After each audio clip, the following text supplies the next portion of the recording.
Yesterday evening, when I finished work and it was time to go home, I decided to go in the opposite direction.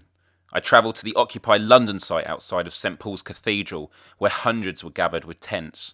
To think the Occupy Wall Street movement started with just approximately 15 people and grew to the scale it has done in just 4 weeks. What does this mean for Occupy London, where already on day 3 there are hundreds of people ready to take a stand? Offering my skills in social media and giving moral support to those that are fighting the strong winds and cold nights, I speak to you today, my listeners, on how inspiring this movement is and how big it's going to become. My name is Myles Dyer, it is Tuesday, October 18th, and you are listening to Podcast 376.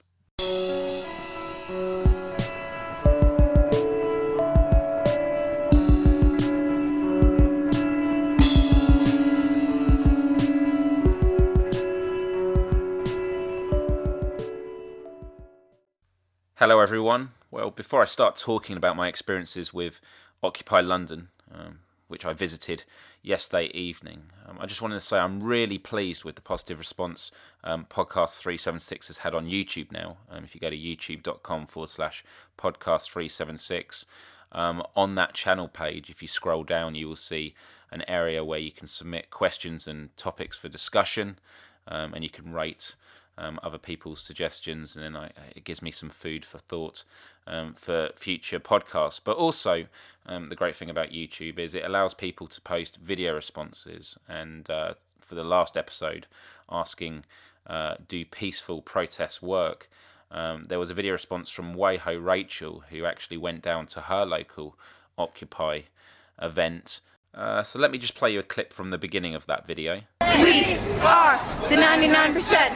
We are the 99%. Hey guys, from the intro you can probably tell that I went to my town's local Occupy Wall Street protest. From the little press that this protest is getting, it makes it seem like it's run by angsty teenagers and hobos looking for free handouts. When I went to the protest, the majority of the people there were either veterans or they were teachers, neither of them looking for free handouts or angst-ridden at all. Fantastic. So thank you for that, Rachel. And anyone who is listening who has gone to their local Occupy Wall Street, Occupy Together protest, please do send in video footage and or audio accounts that I can play on future episodes that are about these issues, because it's just so fascinating to see so many people from all walks of life all across the globe unite in a common goal for, just a fairer society. So yesterday evening I turned up at St Paul's Cathedral after work. I got there about 6 o'clock in the evening. It was starting to get dark. It was very windy.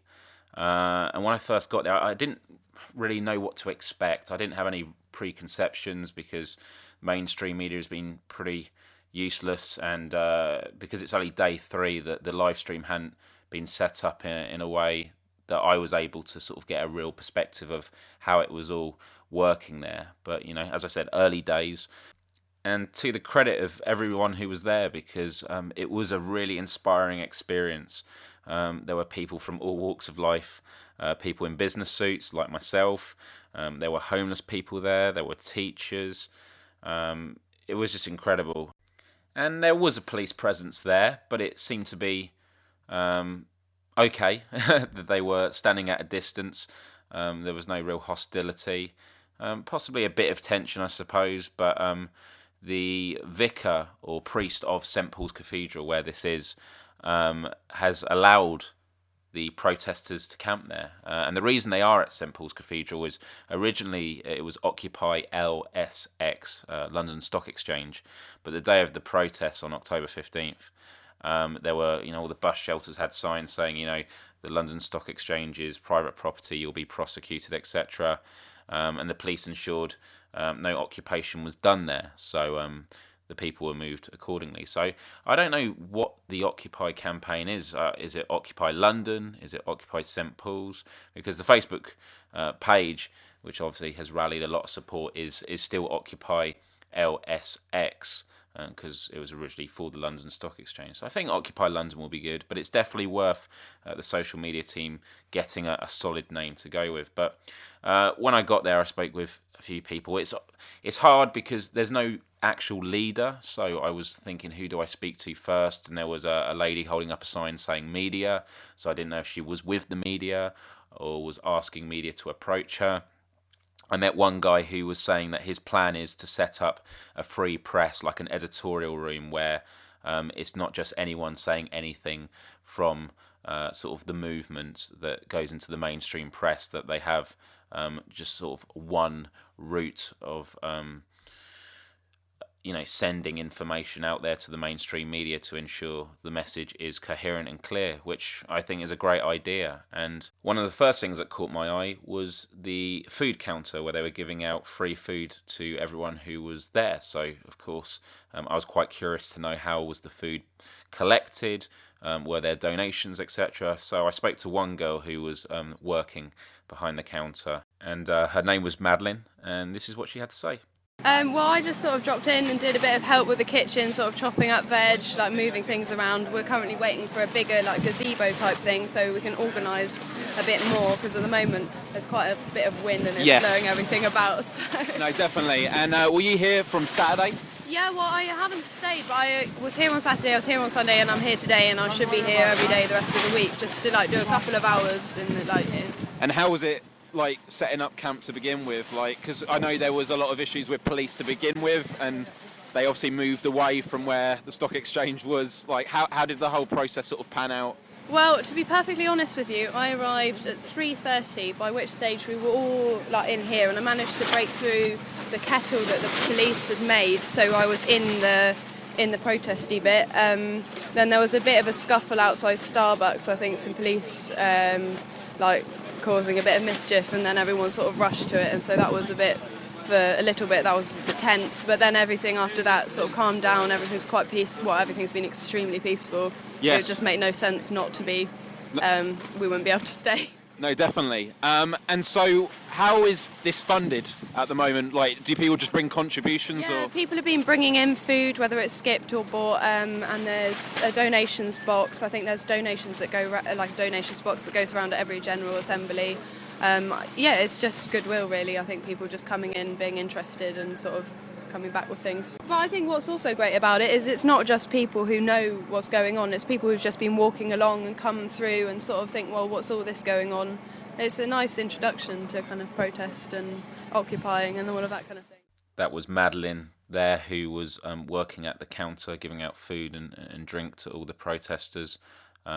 Fantastic work, as well as the rest of the team. It was just such a great community, and Madeline was critical of herself, thinking, I don't think I'm going to be that great. I'll be umming and ahhing a lot, and the wind was blowing, and it was hard to hear each other. But I thought she did a great job, and everyone was just very open. There was none of this, there's no leader, so we shouldn't really speak out. People just said how they felt.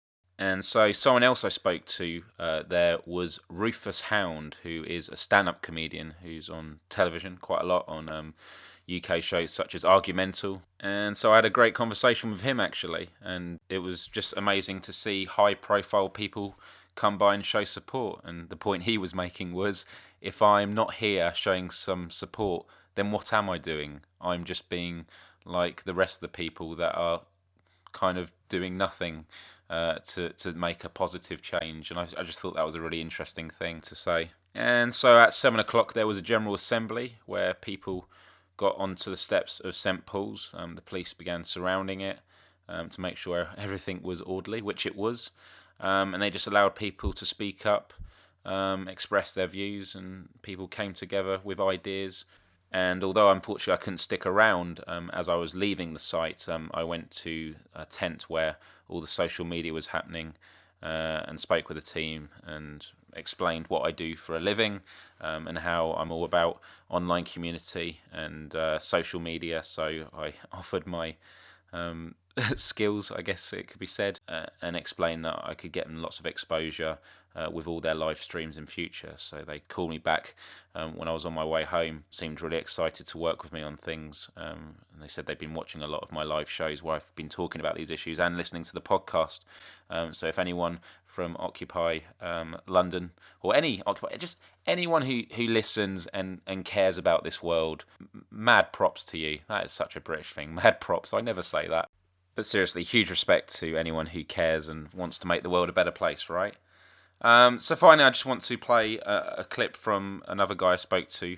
His name was Mark, a very busy guy, because there was a lot of things needing to be done quickly with huge amounts of rain coming our way at that time. The tent in which they were doing social media was just, plastic sheets. It wasn't a tent where the water could roll off. So I asked him, what do they need, just to get a perspective of what they're working with right now, and this is what he said.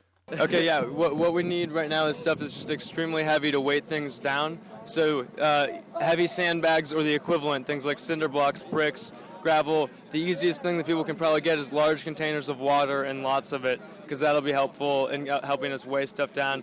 The other thing that we're in need of right now is a lot of different lighting supplies, because we have very low light and we're trying to do something pretty intense. So if we can get lighting and then extremely heavy things to weight things down, water containers, gravel, sandbags, bricks. And what's all this being used for specifically? We're trying to erect a marquee. We're expecting rain. We're trying to get the camp in order to be prepared to make it through the night if there's rain, and to keep all the supplies, as well as just make sort of more proper structures and more permanent structures that we can operate with. Awesome. I've just got one quick question. Yeah. Day on day, obviously more people are coming. With it being a weekday and a Monday, have more people turned up today? I would say, it continues to grow. There are definitely more people. There are more tents. Yeah, there's tons of tents moving in every day. It has been growing, and we expect it to continue to grow. So I guess the final point I want to make on this episode of Podcast 376 is this. It doesn't matter if you are still working a job. A lot of the people that were camping there, some did have jobs, but many of them are unemployed. Some of them are homeless. But you all have free time. You all have skills and things that you can offer and donate. For me, when I get home from work, I log on, do social media networking to spread the word and spread awareness. And from what he was speaking then, you may be someone who has a spare light you can donate, or has some food you can donate. You only have to pop down there for 5 minutes to drop something off. But if everyone just contributes a little bit, you can make a huge difference and really help the local Occupy groups, wherever you are in the world, build up their campaign to fight for equality across the world, which is a fantastic thing. So on that note, I'd like to end it there. It was a great evening. I definitely will be going back, definitely going to be supporting them a lot more. There's still a very long way to go, but it's only going to get bigger worldwide for many reasons, which I'm sure we can discuss on a future episode of Podcast 376. As always, you can contact me on Twitter at Podcast376, on Facebook, facebook.com/Podcast376. And the two main places you can listen to this are on youtube.com/Podcast376 and on iTunes. Go on iTunes, search Podcast376, rate, review, and just spread the word with all your friends. We just want to get as many people on board with this podcast, because it's about getting people to come together and discuss issues that matter. We may have trivial moments from time to time, but right now, the world needs us. The world needs everyone. And as I always say, everyone includes you. So on that note, thank you for tuning in, and I will speak to you very, very soon.